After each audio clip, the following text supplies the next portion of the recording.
Okay, so welcome to today's webinar, where we're going to continue our digital thread series. And the topic for today is production manufacturing. So just a quick agenda. So we'll do a quick topic overview of what digital thread is. And then the agenda items for today is where do we find information. Then we're going to split apart to create the core and cavities. So we're going to do a little bit of mold design. Then we're going to machine that part. And something's going to change in that particular component. We're going to go through the change process. Then we're going to finish the machining of that component. And then we'll quickly look at how do you print a 3D part, or how do you use additive manufacturing within Creo. So just a quick introduction about myself. So my name is Pierre Venter. I'm a technical specialist at PDSVISION. I've been using PTC products since about 2008, and most of that is top-down design stuff, manufacturing, mold design, and post processes and things like that within the PTC range. So we are PDSVISION. So we have a few offices around the world. I'm based in South Africa. We have offices in Cleveland and in Europe and India. So we're the first PTC global reseller and preferred service provider. We sort of started our boundary systems in 2006, and then sort of build on top of that, expanding into South Africa 2014. And then PDSVISION Group bought Boundary Systems 2018, and we've been part of that journey since then. So some of our capabilities, so we help customers with consulting, implementation services, we do training, we have cloud services, and then we also support all the software that we supply our customers with. So some of our strategic partners and solutions we offer, I think the main one is the PTC, but we do things like KeyShot, Iterate, Tacton, Moldex 3D, ZWCAD, just to name a few of the solutions we offer. Okay, so what is digital thread concept? So the digital thread provides a comprehensive approach to the application of PTC software suites relative to the interaction of the individual applications and where they're utilized in the manufacturing process. This philosophy leads to reduced time to market, reduced downtime in production, reduced cost, and an increase in overall manufacturing efficiency.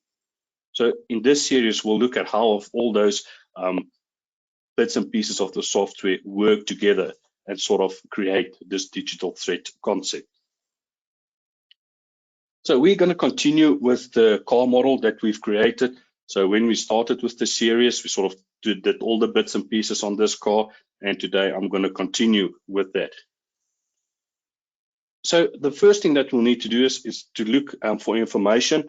So we went through all the manufacturing planning and all of that, and this is now actually where we're going to start to create or start the production of parts. So in this case today, we need to create a mold and we need to sort of machine that core and cavity, and then we're going to finish off with a 3D printed part.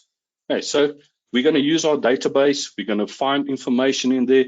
You'll see that the states are set to released. So as soon as a part is released, then I know as the production guy knows that part can be machined. So I can put that onto a CNC machine. We can go and we can create that. So we'll quickly look into that and see where we can find that. So here we are in our database. So you can see I've searched according to state, and those are all the released parts. So you can sort of go into this database, find the information, and then open up that in Creo. So in Creo, we have our car that we've sort of designed, and I've added the life cycle state within our model tree. So that allows me to have a view in Creo to sort of see what parts was released. So I know that these parts are fine. The design engineers are maybe still busy with bits and pieces from the car, but from this view, I can see the chair has been released, and this chair is going to be our main focus for the webinar today. So in here, we can review the part. So this part's been through a few phases already. So I'm just doing final checks before I sort of start the manufacturing of this. So one of the important things in the mold is the draft analysis. So I'm just quickly want to check that all the drafts and all the bits and pieces have been rectified, it's correct. If there are any undercuts, we need to address that. If we need to develop sliders and things like that, then I will pick that up immediately by doing the analysis. Okay. So as soon as that's done, then we can move on to the next phase. And that's where we're going to create the mold assembly. So this is where we're going to sort of take a workpiece. We're going to split that using a curve and a surface, and that's sort of going to create our core and cavity parts for us. So as soon as we have those parts, it's actual Creo parts. So we're going to be in part mode, and then we can sort of work a little bit better with that components. But the first step is to sort of split that workpiece into our core and cavity. So let's quickly look at how we can do that. So here we have our mold assembly. So you can see I'm in the mold user interface. You can see the dashboard is a little bit different at the top, where we're going to create silhouette curves, parting surfaces, and so on.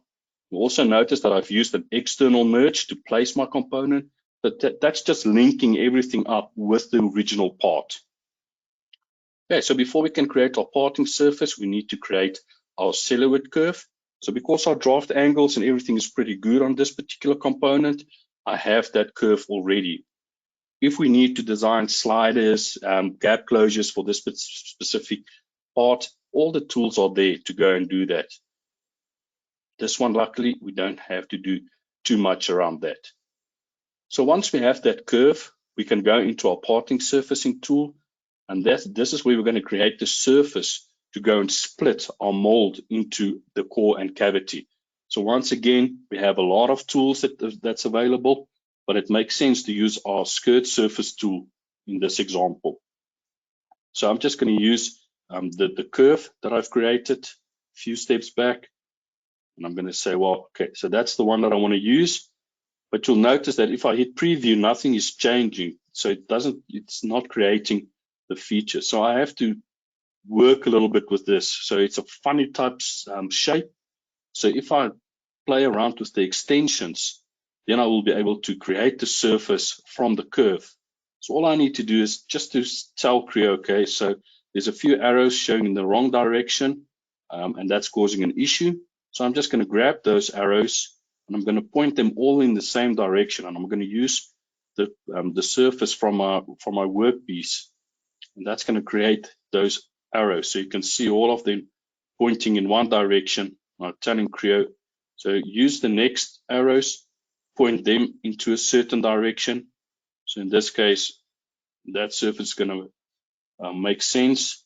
And then for the arrows that's on the left and right sides, I'm just going to grab them all together in one go with block selection, and I'm going to select the plane for them, and then that all of them are going to point in that particular direction. And I'm going to do the same for the arrows on the right hand side.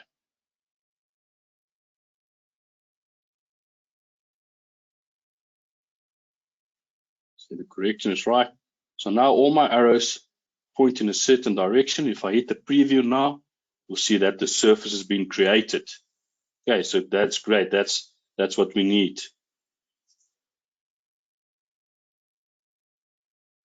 Okay, so you can review the surface. So the next step then would be to sort of go and split this up into sections. So remember, we need to end up at that Creo part. So we're going to use that surface. Well, we're going to cut out our part first, and because everything is there, the workpiece, everything is straightforward. So the part cut out is there. Then I'm going to use that surface, and I'm going to use a volume split. and I'm going to create 2 islands. So that's the concavity. You can rename those to whatever makes sense to you. And then that's going to create the 2 volumes for me. So that's still mold volumes. It's not Creo parts.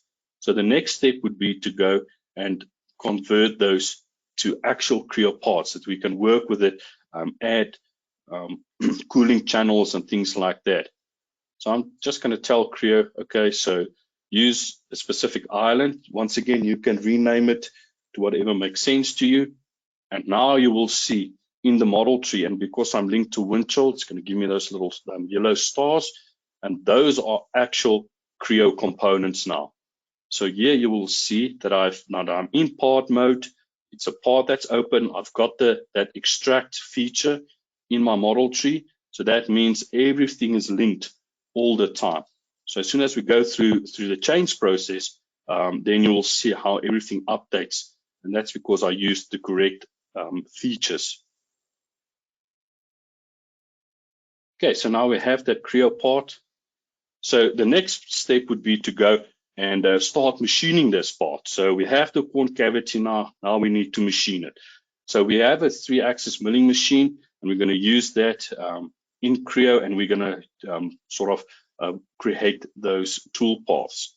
You can see we have collision detection on here. So if there's anything that's sort of out of sync or the tool is not right, then the play simulation tool is going to give us warnings on that. Okay, so let's start the machining of this component. So you'll notice that I'm in the milling interface now. So you can see the icons and everything at the top a little bit different. So we already set up a machine. I already placed the part, and you will notice that the workpiece is a little bit modified. So I just did that to sort of make the machining a little bit less. So the stock was predefined, and that's just making it a lot quicker on the machine. Okay, so you will notice the core part that's in there at the moment, our stock that's in there.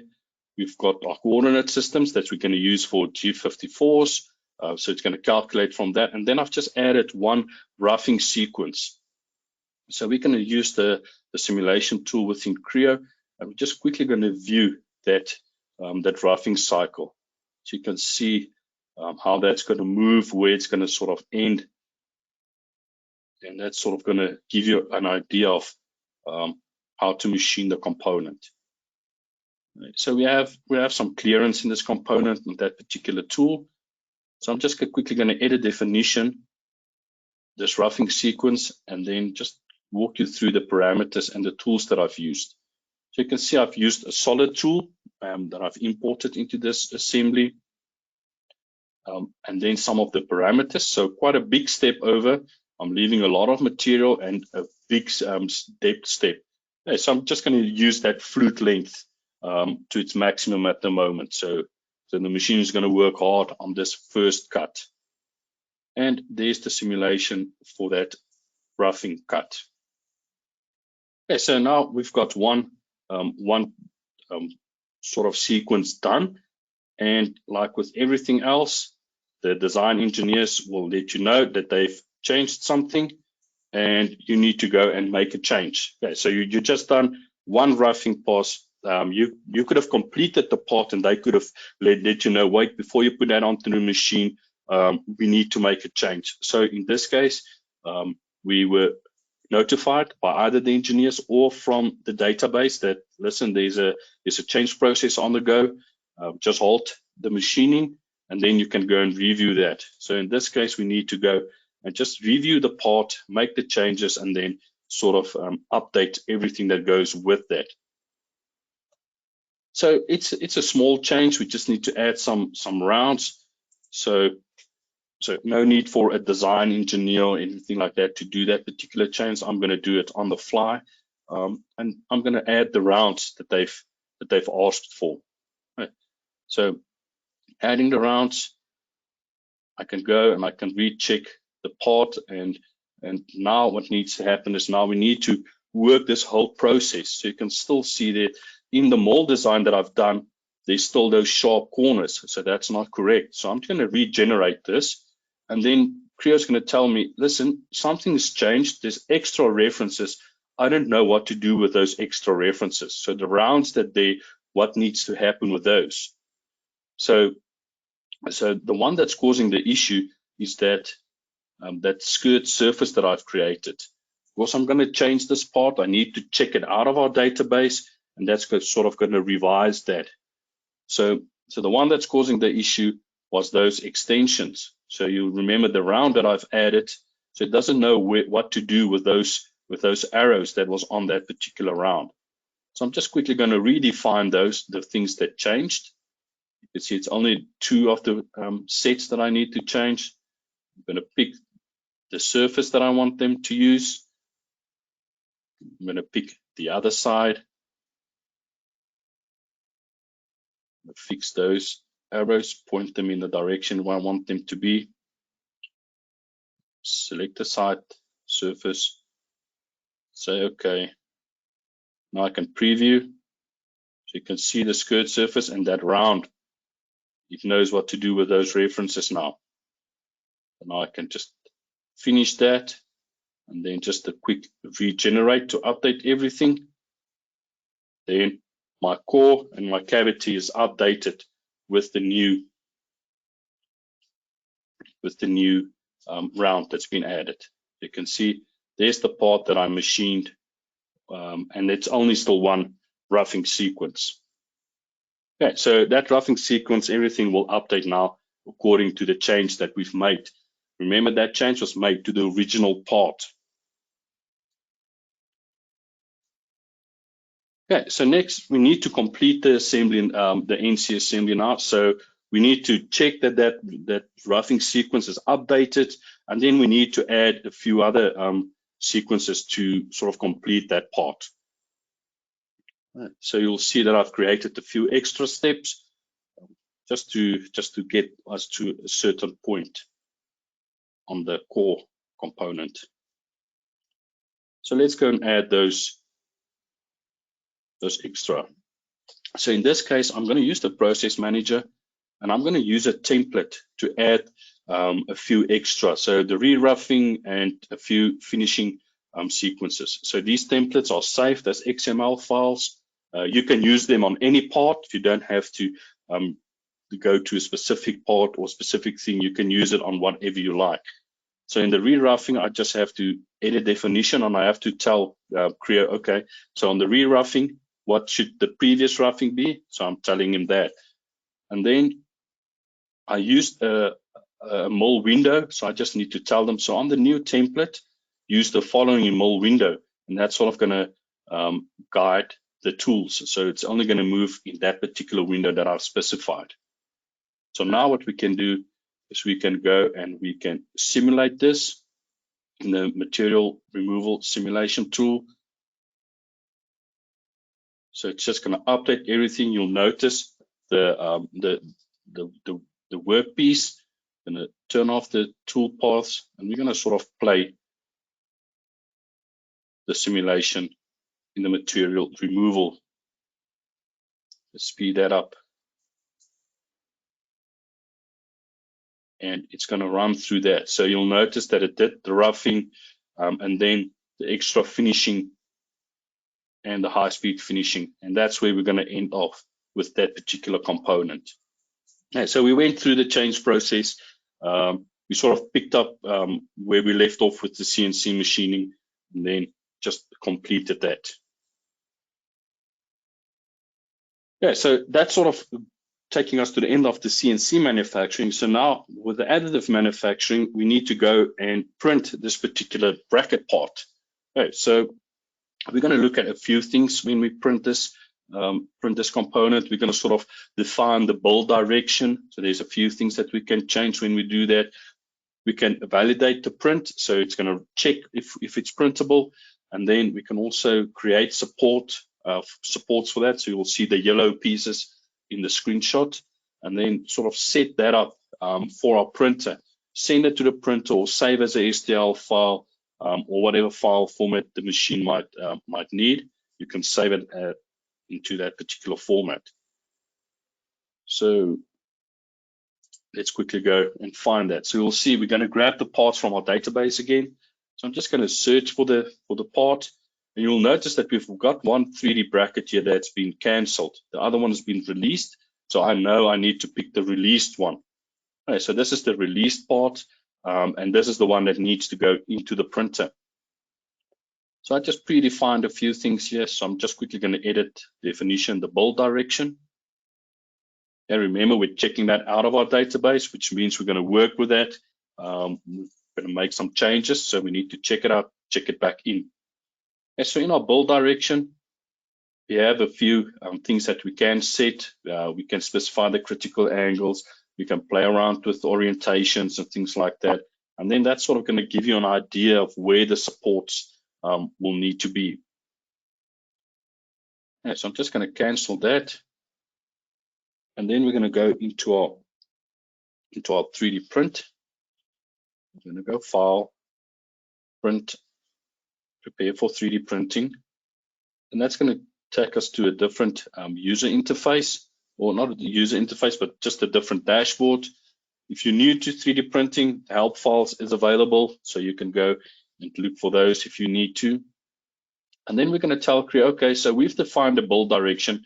Please use that and position our part in our 3D printer tray according to that build direction that we've specified. And so you can see there that it's in that tray now. So now we can go and we can start working with this. We can specify or change the support parameters. So we're going to use the defaults, set that to active, and there's a whole bunch of things that we can change here. For now, we're just going to change the self-supporting angle to 30 degrees. We're going to save that, and then Creo is going to go and sort of use those settings. And as soon as we hit the generate support, Creo is going to go and it's going to do all the calculations on this particular part. So it's going to take that part, analyze it according to the settings that you've set, and it's sort of going to generate the support structures from that. So you will see it in yellow. So we're just going to go into the 3D print view. So you can see the yellow support. We can clip this part, so you can sort of drag the arrow to see how it's been created, how those slices would be. Then we can also set the tessellation options. So you can set it to minimum, so that's really a fine print. Depending on the print part that you're printing, you need to set these settings according to what you'll need. Okay, so from here, when everything is done, just need to cancel the clipping. Then we can export that, and you can export this to a zip file. So there's going to be 2 STL files in that particular zip file, and you could sort of export that to, or take that to the machine, and then start your printing from there.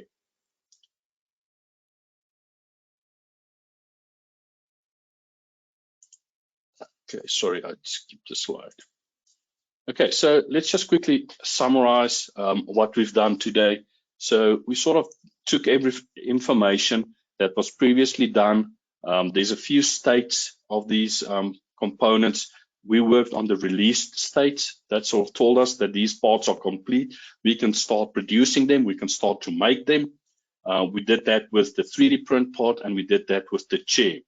With the chair, we created a mold assembly where we created the core and cavity. And then we took that core and we sort of machined that on a CNC machine. And that's going to sort of, that's going to be part of our mold. Okay, so I'm going to open up the floor for some questions. So if there's any questions, please use the webinar tab to get those questions to me. And I'm going to mute myself for a minute or so you guys can get those questions in, and then we can sort of discuss them as they, maybe while those questions are being typed, let me put up my contact information. So if you need to get hold of me, please feel free to reach out. And make sure to subscribe to our YouTube channel. So all these webinars will be recorded and they will be up on our YouTube channel as well. Okay, so I don't see any questions at the moment. So if you think of something, please reach out. And thank you for joining us for today, and hope to see you on one of our next webinars. Thank you. Have a good day.